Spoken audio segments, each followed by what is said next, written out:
Good morning. Welcome to Breast Cancer Action's webinar, 5 years after the U.S. Supreme Court ruling to overturn gene patents, where do we stand? Thank you for joining us today. My name's Kira Jones, and I'm the Communications Officer at Breast Cancer Action.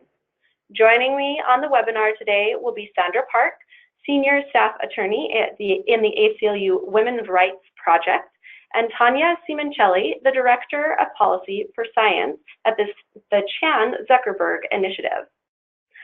A few quick announcements before we get started. Breast Cancer Action is fiercely independent and refuses corporate funding from any company that profits from or contributes to breast cancer, so we can always put women's health first. Our work is largely supported by individual donors like you. So please consider making a $25 donation today to support work like these educational webinars. Our presentation of 5 years after the U.S. Supreme Court ruling to overturn gene patents, where do we stand, will last about 45 minutes. At any time during the webinar, you can ask a question by typing it into the question bar on the right-hand side of your screen. We'll save time at the end to answer as many questions as we can. Also, please note that everyone except for the presenters will be muted during the webinar to cut down on background noise so we can all hear well. And finally, we want you to get involved with Breast Cancer Action, and this webinar is a great way to do that. So thanks for joining us, and stay tuned for other ways to get involved that we'll mention later on in the webinar.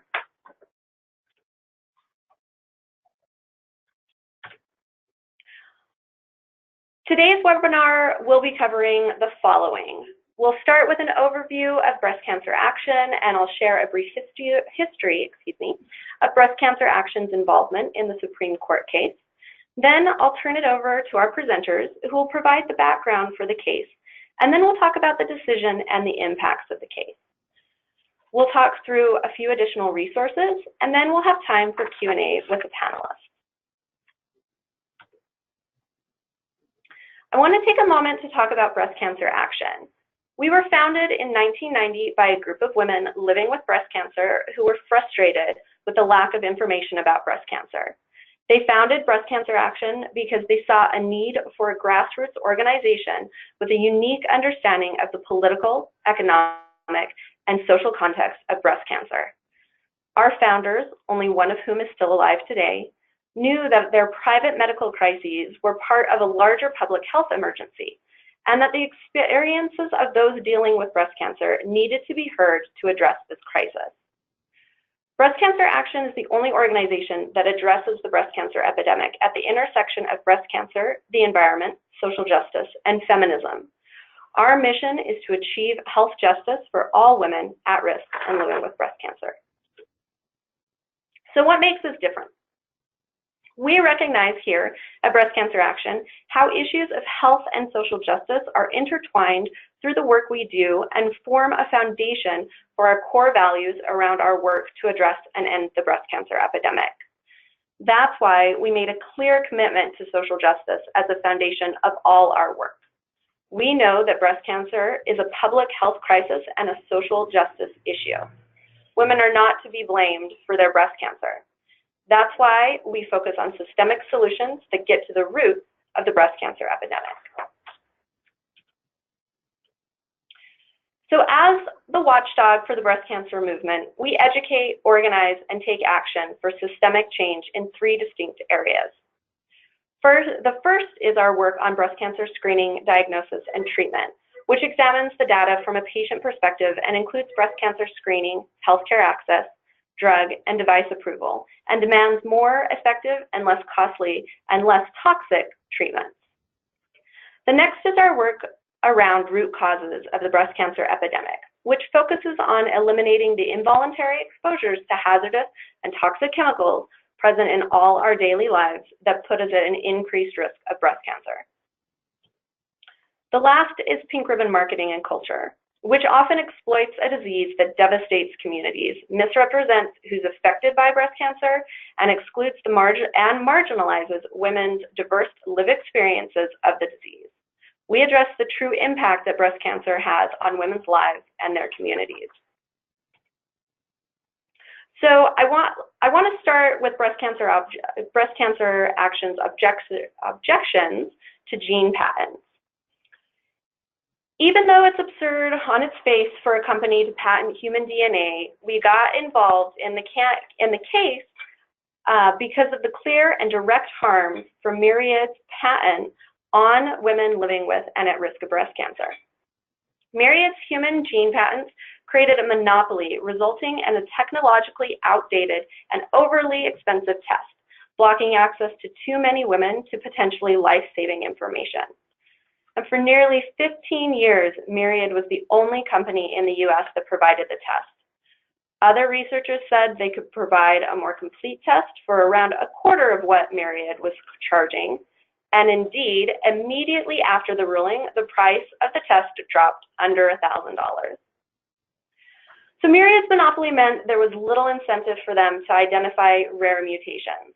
Women of color, including African Americans, Latinas, and Asian Americans, disproportionately receive ambiguous test results, what are known as variants of unknown significance, which means they're told that they have a mutation, but at the time Myriad couldn't tell them if that mutation was linked to an increased risk of cancer or not, putting them in an impossible position when considering increased surveillance and the removal of healthy organs to reduce their cancer risk. Myriad's patents made it nearly impossible to get a second opinion. Anyone considering removing healthy organs, like their ovaries or breasts, in an effort to reduce their risk of cancer, deserves access to a second opinion. But Myriad's patents created a barrier to research for new insights and understandings into breast cancer, including new tests and treatments. The BRCA1 and BRCA2 patents stopped vital scientific research and medical care connected to breast cancer and ovarian cancer. Our objections to gene patents go back to the mid-1990s, when our founders and early board members were speaking out about the corporate control of human genes and one company's patents on the BRCA genes. And for our 25th anniversary in 2015, we found some early scrapbooks with our founders on record with their objections in newspaper articles.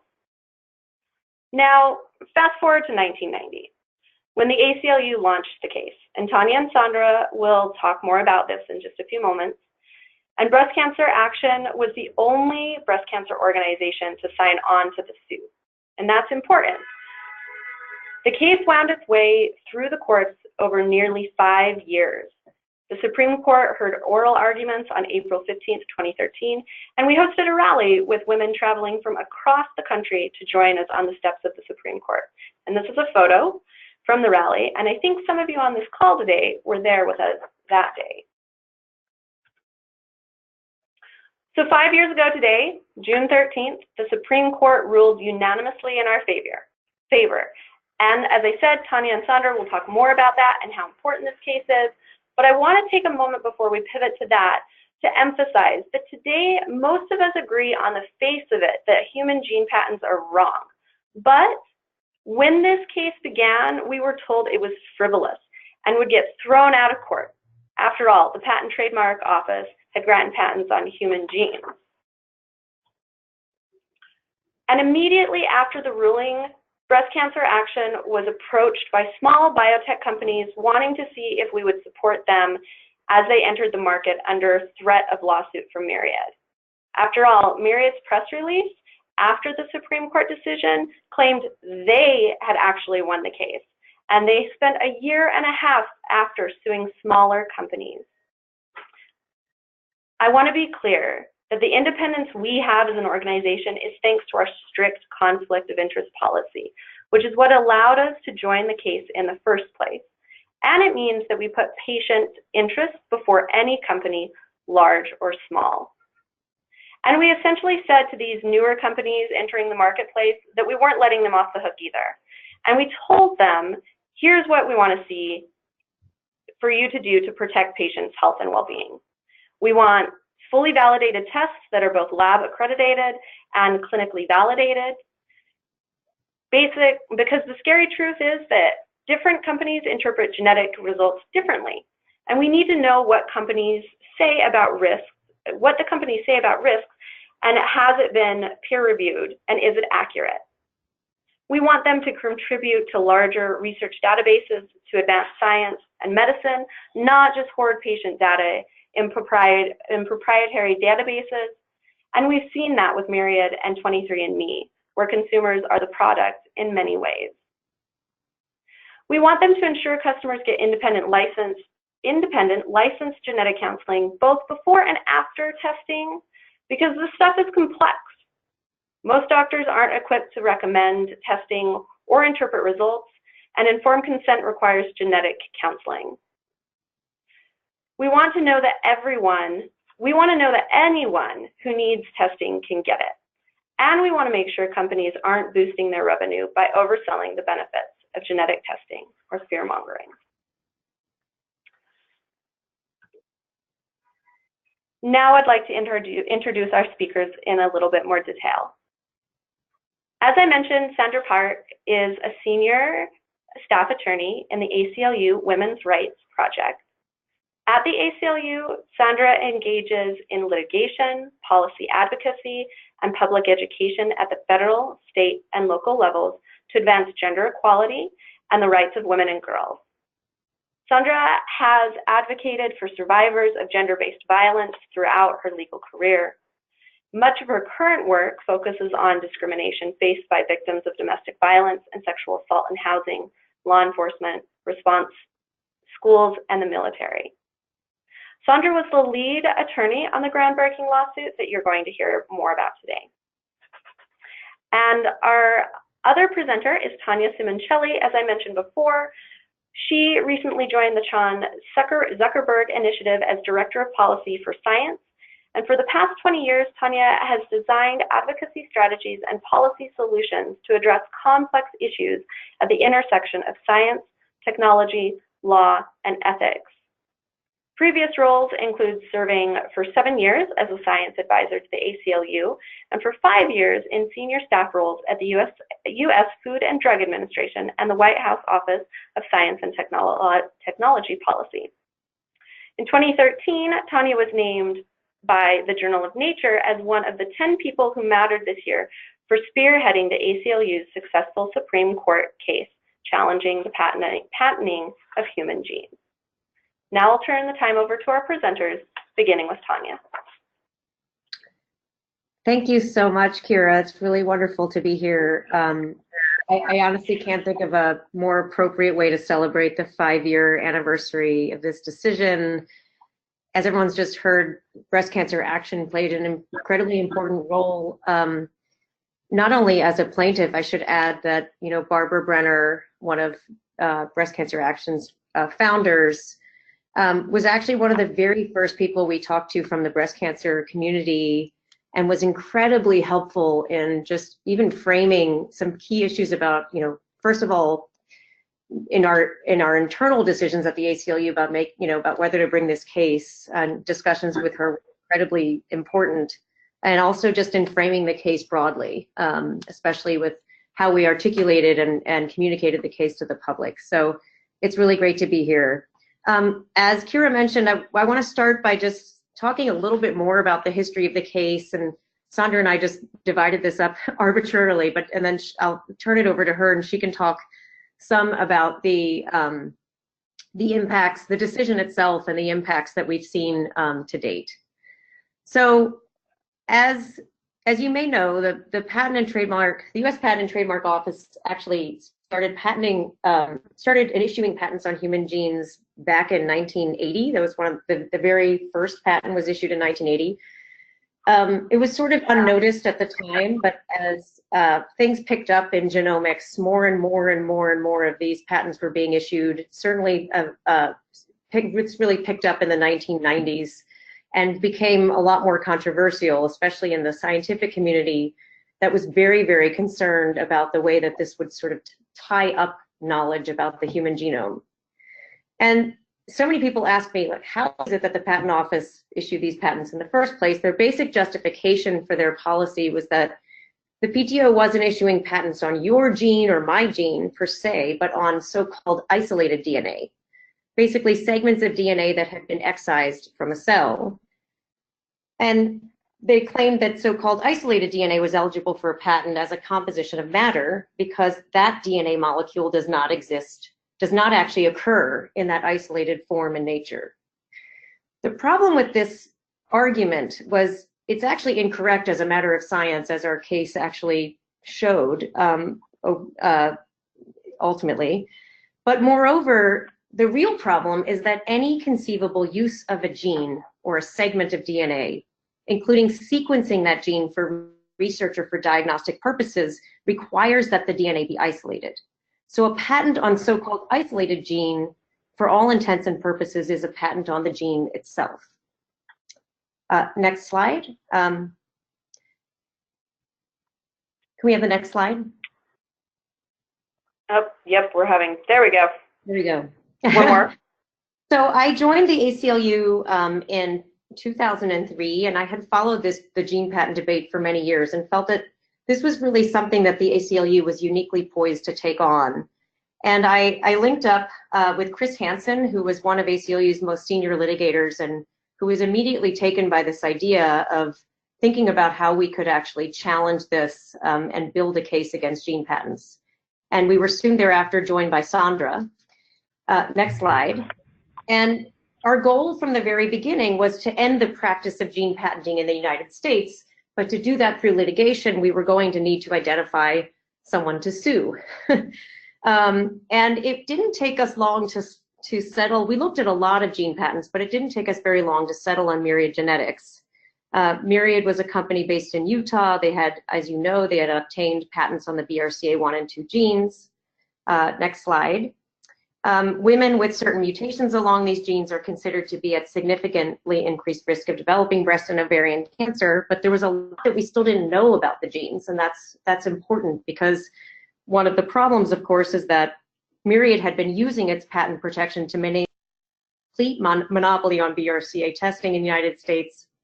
They had shut down several laboratories that had been offering testing or wanting to offer testing. They charged a lot of money for their tests, more than $3,300 at the time, which was already too expensive at the time that we were building this case, given the advances in technology and the decreasing costs of genetic testing. And importantly, it had stopped sharing its data with the international scientific community, really undermining research, important research that still is, to this day, is still needed about to understand really the function of these genes and understanding which mutations along these genes are actually deleterious, which are benign, how to actually interpret these tests. Perhaps worst of all, the patents allowed Myriad to dictate the standard of care for BRCA testing in the United States with real consequences for patients. For example, for a period of several years, Myriad refused to update its test to reflect additional mutations that had been discovered by researchers in France and were known to be deleterious. And it was estimated that during that period, approximately 12% of high-risk women undergoing testing were receiving the wrong test results, meaning a negative test result that should have been positive. Next slide, please. So this is Kathleen Maxian. Kathleen's sister Eileen developed breast cancer when she was 40 and was tested by Myriad, and the test was negative. The family correctly presumed that that meant that Eileen's cancer most likely didn't run in the family and that other members of her family didn't need to be tested. But 2 years later, Kathleen was diagnosed with advanced stage ovarian cancer, and it turned out that Kathleen's sister was among that 12% who received a false negative test result. Had Eileen tested positive, had Myriad incorporated the state of the science of the day into their testing program, Kathleen would have been tested and her ovarian cancer could have been prevented.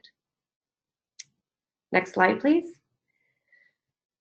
When we set out to build this case, we made a really important decision. We decided very early on that we were not going to frame this case like a typical patent case.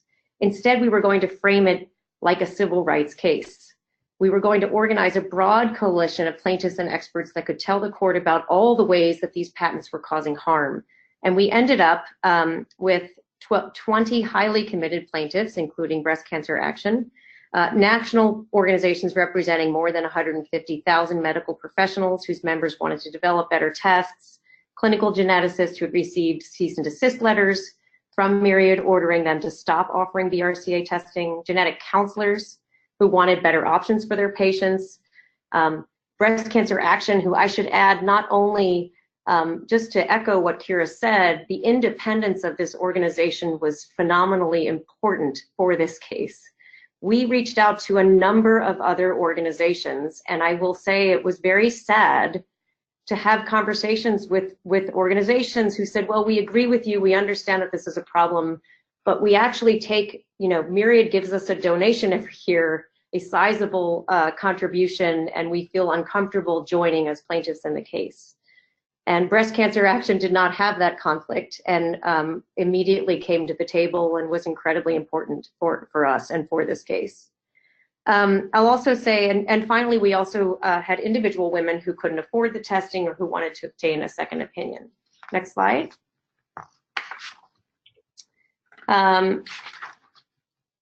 We filed the case. I should also just add that we also had an incredible group of experts from multiple disciplines, including geneticists, historians of science, Nobel Prize-winning economists, a really diverse set of experts who helped us frame our arguments and wrote expert declarations in the case. We filed the case in federal court in 2009 in the Southern District of New York, and I'm going to then turn it over to Sandra to talk some more about the case and the decision and the implications of the case that we've seen to date. Thank you. Thank you, Tania. Thank you, Kira. I wanted to echo Tania's comments. I am really glad to be able to participate in this webinar and to really talk through the decision and where we are now with all of you. So yeah, as Tania said, we filed the case in federal court in 2009 in New York, and we had two primary arguments. One is that we argued that under Section 101 of the Patent Act, these patent claims were invalid because they covered products and laws of nature. And there was a long line of Supreme Court cases that had said that laws of nature, abstract ideas, and other products of nature could not be patented. And so we were relying on those cases to argue that simply isolating DNA did not mean that you were transforming it into something that was no longer a product of nature. So that was our first and our main patent claim, or main legal claim. And then we also argued that these patents were contrary to the Constitution because in Article 1, the Constitution gives Congress the power to issue patents where they promote the progress of science and the useful arts. And we argued in the courts that these types of patents, because they lock up the gene itself, preempts scientific inquiry and medical care. Because what you're doing is you're giving the initial discoverer of the gene the right to preclude everybody else from studying the gene, from testing that gene, regardless of what patient or what person that gene came from.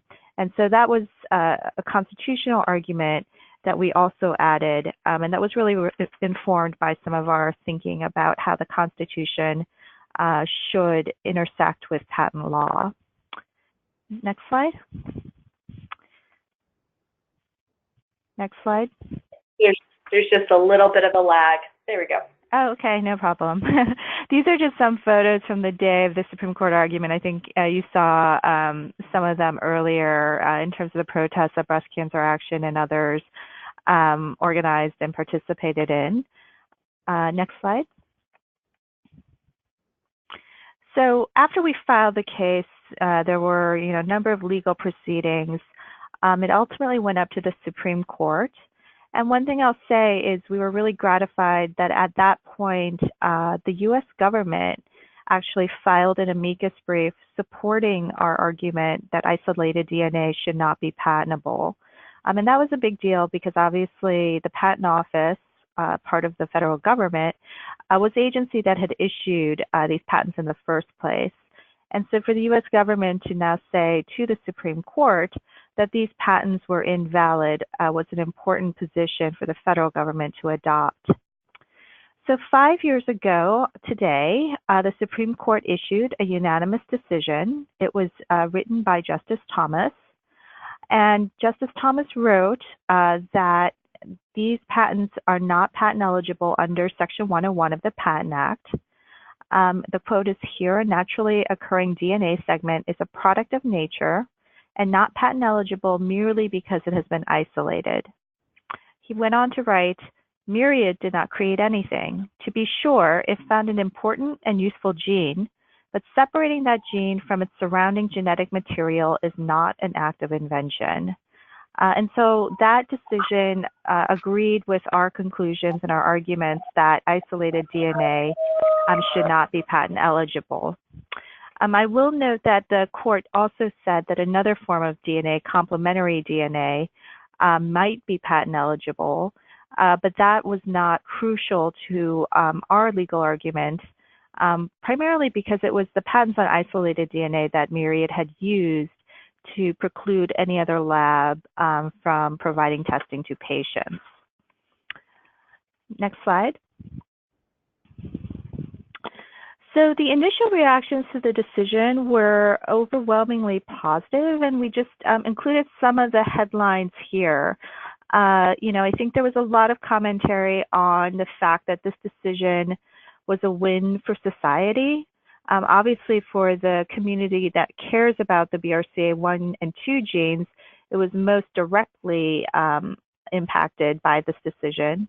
But as Tania mentioned, there were a lot of other genes that had been patented, and so there was a broader concern about how these patents were affecting testing and scientific research in a number of with respect to a number of different conditions. And so the decision both was incredibly helpful for those who are concerned about BRCA testing, but for other patient communities as well. The day of the decision, 5 labs immediately announced that they would begin offering BRCA genetic testing. And those labs, as Kira mentioned, Myriad sued many of those labs after the decision came out.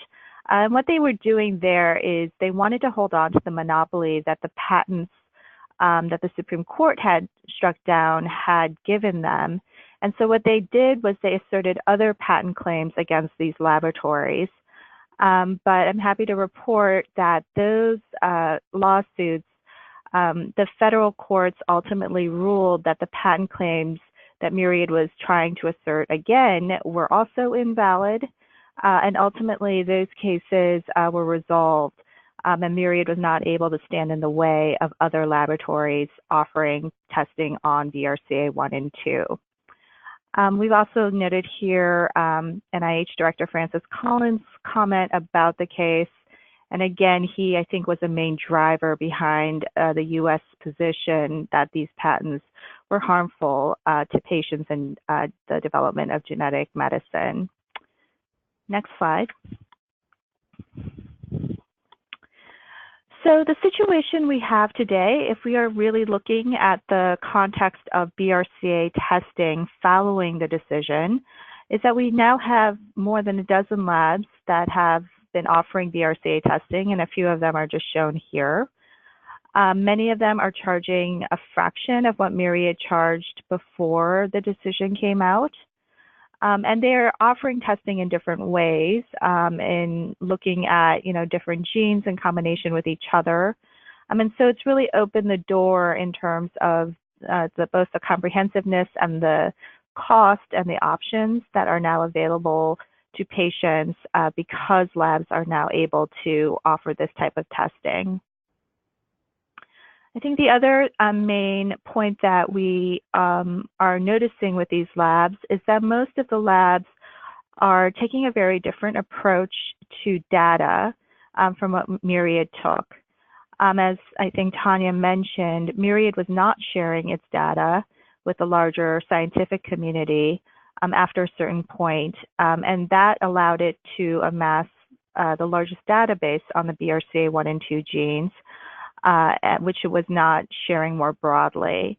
The new labs, many of them have chosen a different path with respect to data, and have chosen to share obviously anonymized data with scientific databases where researchers are really looking to share information about variants to have a better understanding of whether or not they signify higher risk of disease or how they might correlate to responses to different treatments. Next slide.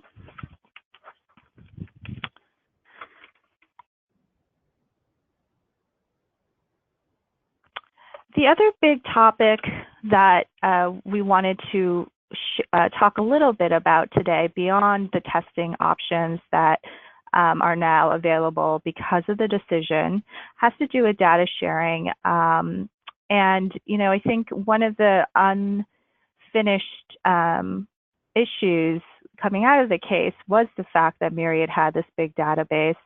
There was no legal mechanism to force them to share that data. So even though they had amassed the data because they had used patents that were ultimately held to be invalid, there was no legal mechanism to force them to share the data they had amassed with the larger scientific community. But despite that, there were many efforts and are many efforts at trying to address this problem. So one thing I wanted to talk about was there were patient-led efforts, patient advocacy-led efforts called Free the Data. Also labs joined an initiative called the Sharing Clinical Reports Project.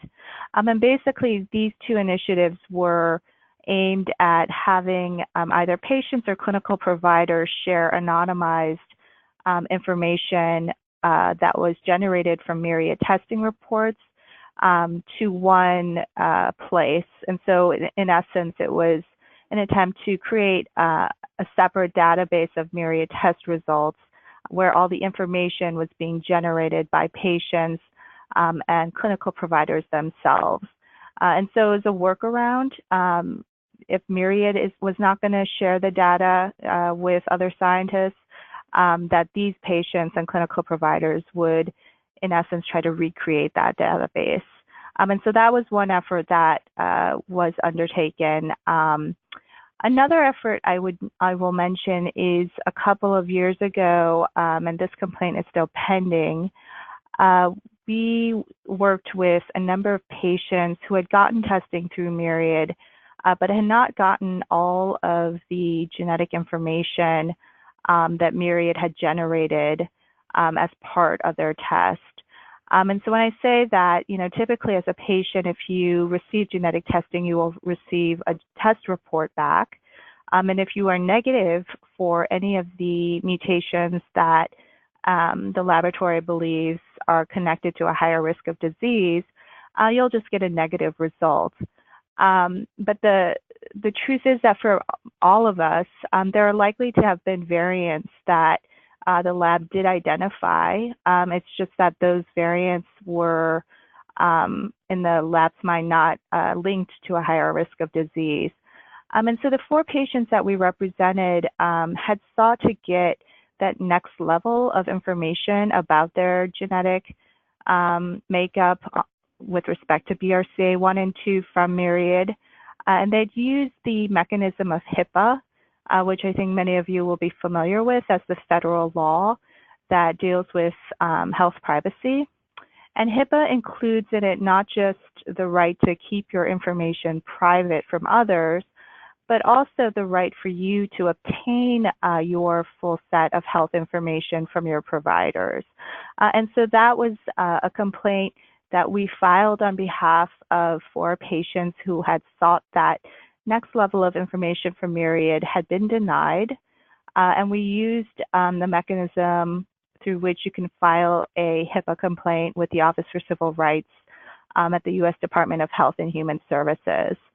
And through that process, the patients that we represented did receive much more information, but the complaint is pending because we want to ensure that that access to information is available to any patient who requests it from Myriad, not just the 4 that we represented. I also wanted to share here that there have been some other initiatives aimed at ensuring that labs will engage in data sharing with the scientific community. And one listed at the bottom has been started by ClinGen. And basically what ClinGen has done is created a list of laboratories that have agreed to certain minimum requirements for data sharing. And the idea here is that data sharing is essential to effective research and genetic medicine, that it really fuels the scientific community's ability to move forward with their work. And so there's now a list that has been generated by ClinGen of labs that meet these certain minimum requirements. And it's, I think an important consideration for patients and providers in thinking about what labs you might want to get testing from, or to be pressuring additional labs to be engaging in this kind of data sharing.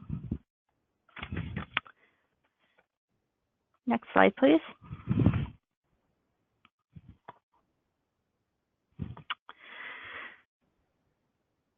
One thing that I do want to highlight today, 5 years after the Supreme Court decision, is that we are facing a potential backlash to the decision. There have been a number of proposals from different intellectual property owners associations as well as intellectual property lawyers seeking to change Section 101 of the Patent Act, which, as a reminder, was the part of the Patent Act we relied on to invalidate these patents. And essentially, these proposals are aimed at changing Section 101 to allow for more patenting that might infringe on, products of nature, laws of nature, and abstract ideas. And so, these proposals we are very concerned about because we do think that they would result in the types of patents that we have long been concerned would impede scientific inquiry, would impede freedom of speech in different arenas, both in the health fields as well as in some of the technology fields. And so those are proposals we are keeping an eye on. And I've also noted recently that the Patent Office Director has spoken out and expressed his concern about Section 1 also, signaling that he would support a change to Section 101 that would allow for increased patenting. So all of these are very concerning signals that we're getting from the patent community, that there is a real commitment to increasing the ability to patent things that have under case law been considered products and laws of nature.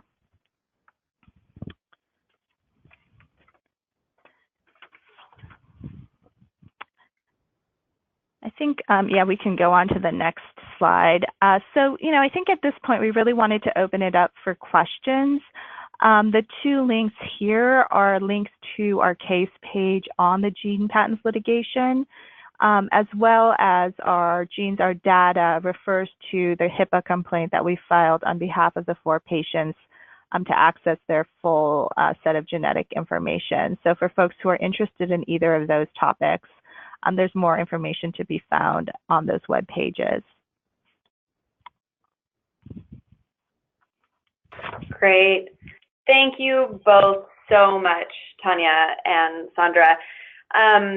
Really just a really heartfelt thank you for all of your incredible leadership on this case, your hard and really relentless work, sheer brilliance and integrity and vision with all of this, and your collaboration with us as Breast Cancer Action. We so So appreciate you leading this and also sharing your knowledge and your insight and your real wealth of information with us today, this morning.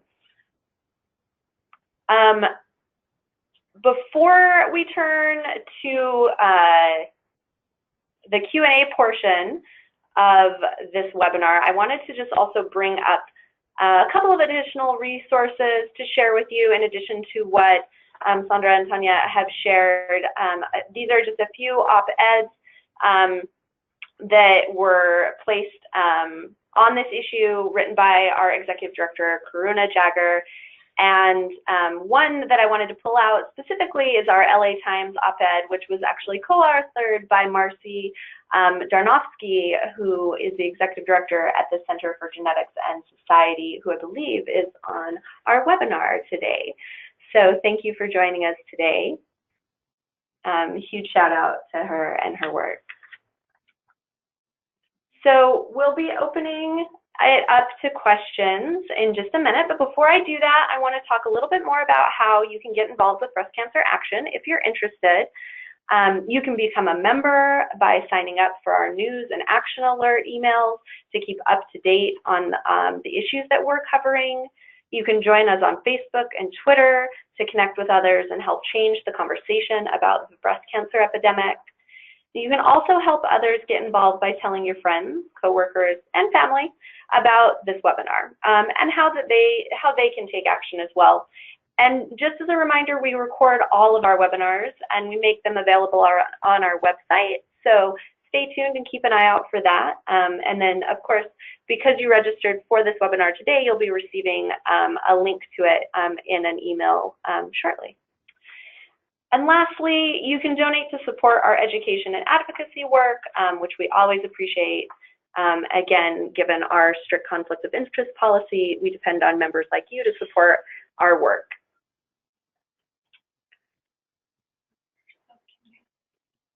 So, as I mentioned at the beginning of Breast Cancer Action, we rely on your support to make our webinars possible. So if you're inspired today, consider making a donation of $25 or more. And you can go to our website, www.bcaction.org/donate.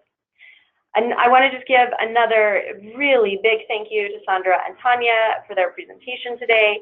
And now I'm going to open it up to any questions that you have.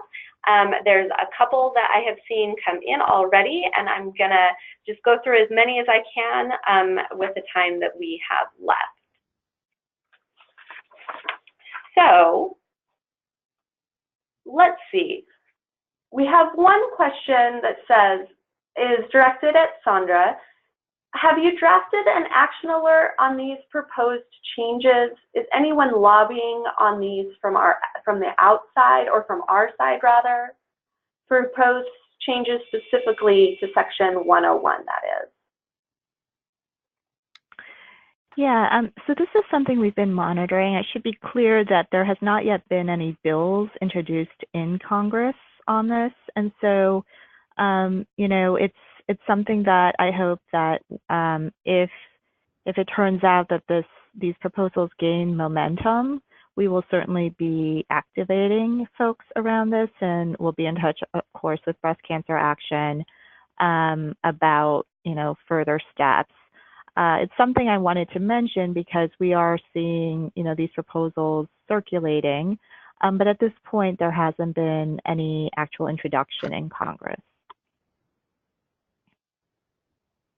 Great, thank you, Sandra. So this is still with the 101 ruling. Can you comment more on the ideas that constitute the backlash movement against the Myriad Section 101 ruling? I think that there's been a concern that, well, there have been a range of concerns, I think, from the IP owners community. Obviously, the Myriad ruling, as well as some other Supreme Court decisions that struck down other patents on Section 101 grounds, was concerning to them because these decisions cut back on the ability to patent, particularly in health, the health arena, as well as with respect to software and technology. So I think there's, a bottom line concern.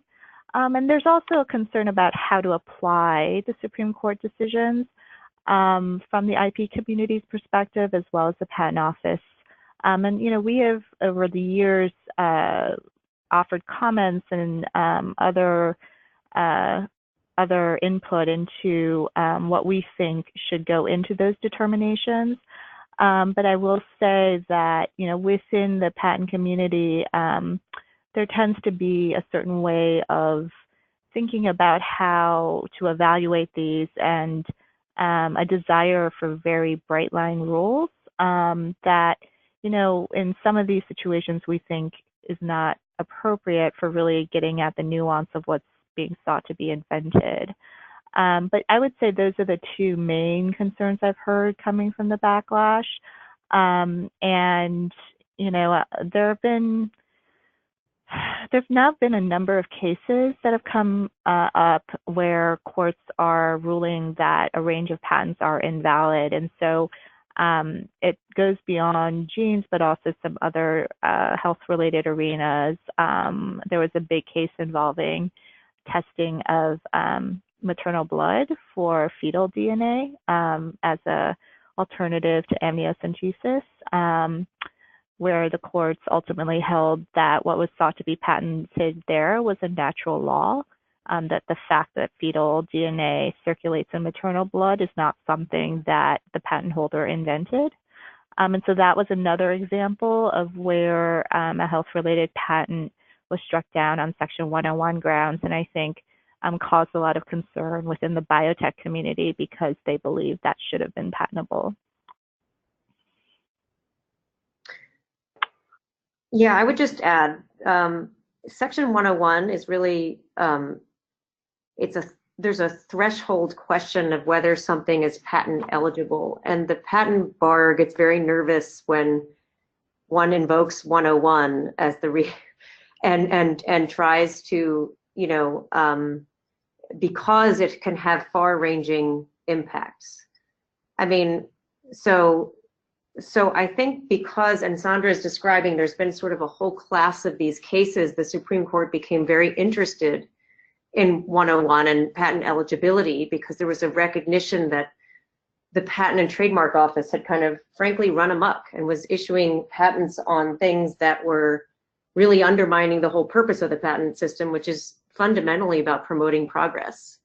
And if you patent things that are too broad, then you're actually undermining follow-on uses of those very things. So that's why 101 is so important and essential, but it's also to those who are sort of in the mindset of more patents are better, as a general rule, it feels very threatening because you're actually bringing up challenges that are going to apply to full classes of things. So our case was actually one of the narrower cases, I think, in this lot of cases that Sandra's referring to, but is still broad. It applies to all gene patents.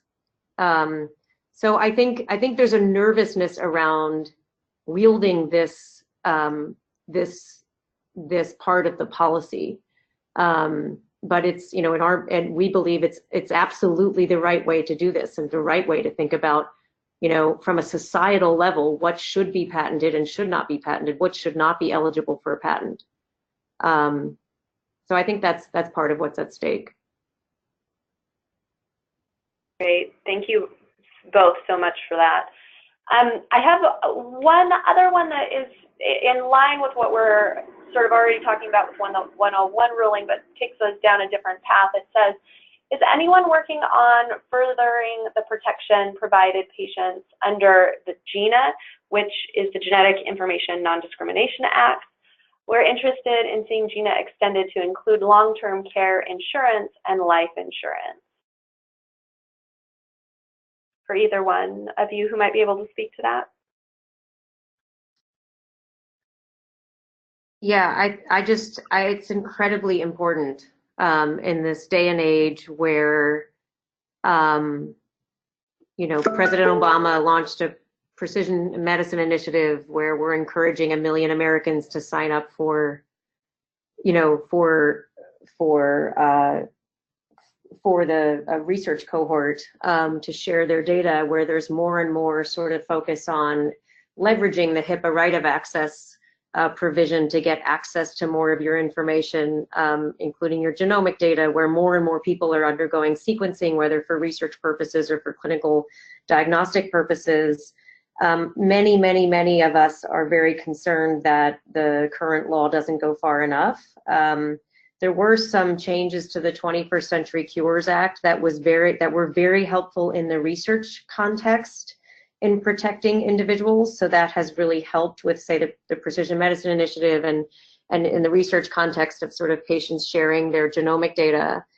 But I do think that GINA is fundamentally flawed in that it just does not cover what many of us wanted it to cover in the first instance. As you probably know, that was like more than a decade battle to get the protections that we got. And I think it's incredibly challenging from a legislative perspective to reopen and to that issue. I don't know who exactly is working on it now, but Sandra may be closer to it. Yeah, I don't know. I know that, unfortunately, we lost one of the champions of GINA, Congressman Slaughter.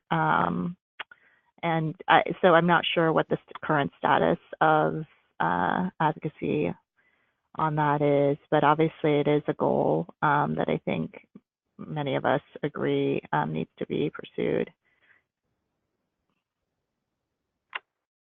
Thank you. So another question that takes us in a little bit different direction. It says, I had a BRCA testing with Myriad.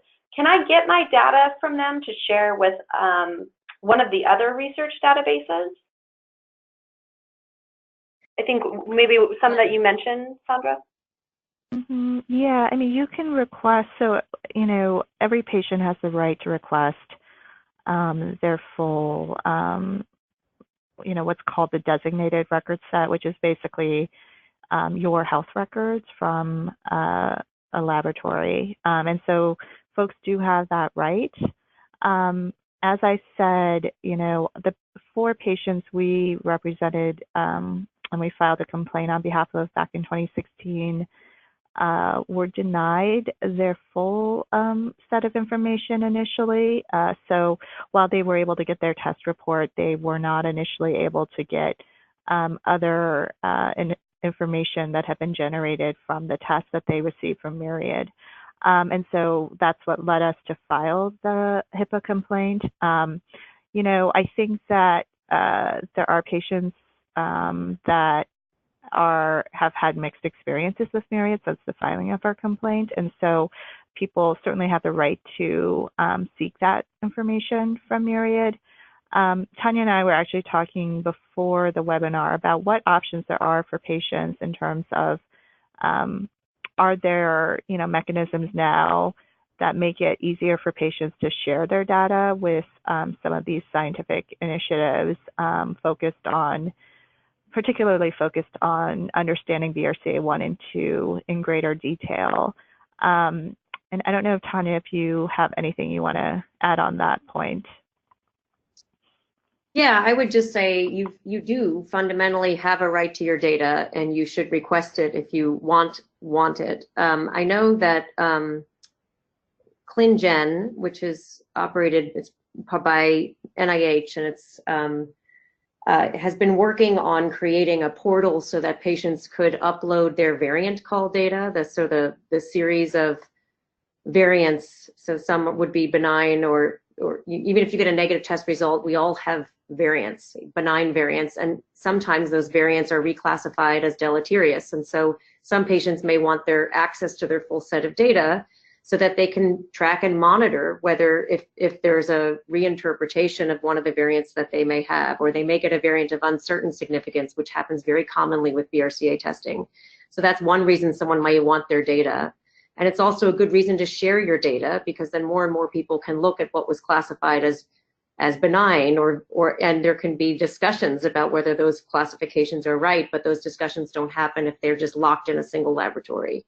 So The two references I just want to mention, the Office for Civil Rights issued a guidance back in 2016, I believe, that made very clear that you have a right to your underlying genomic data, your variant call data, from a genetic laboratory, from a clinical laboratory. So there's a guidance that's pretty easy to find if you look for the HIPAA right of access guidance that the OCR put out in 2016. So on their website, it's a form of like a Q&A, frequently asked, or Q&A kind of guidance.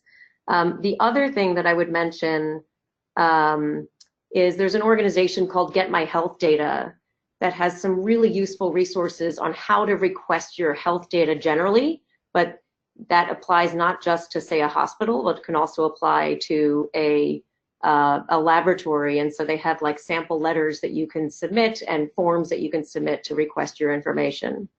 So Myriad did ultimately provide the data to these patients, as Sandra has noted, but there's no harm in additional people exercising their right of access and sending and sending those requests in.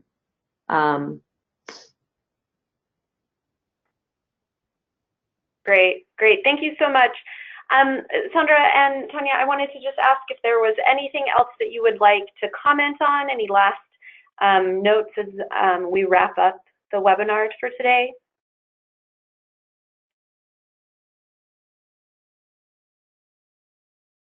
I don't think so.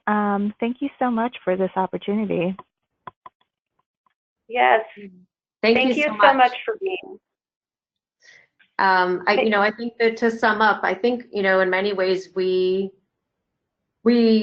case has led to the very sorts of changes in the clinical diagnostic testing industry that we hoped would happen. We have now, a proliferation of laboratories offering testing with an entirely different business model than the one that the single company Myriad was operating under for BRCA, and that's an incredibly positive direction.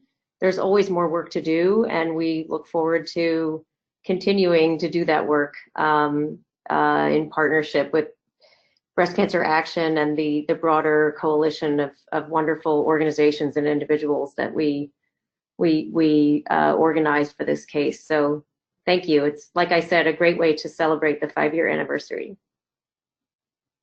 Yeah, absolutely. A great way to celebrate the 5-year anniversary. Well, thank you so much for your incredible presentation. Thank you so much to everyone for their thoughtful questions and comments. If we didn't answer your question today, or if you think of one later that you'd like it to ask, please follow up with us at info@bcaction.org.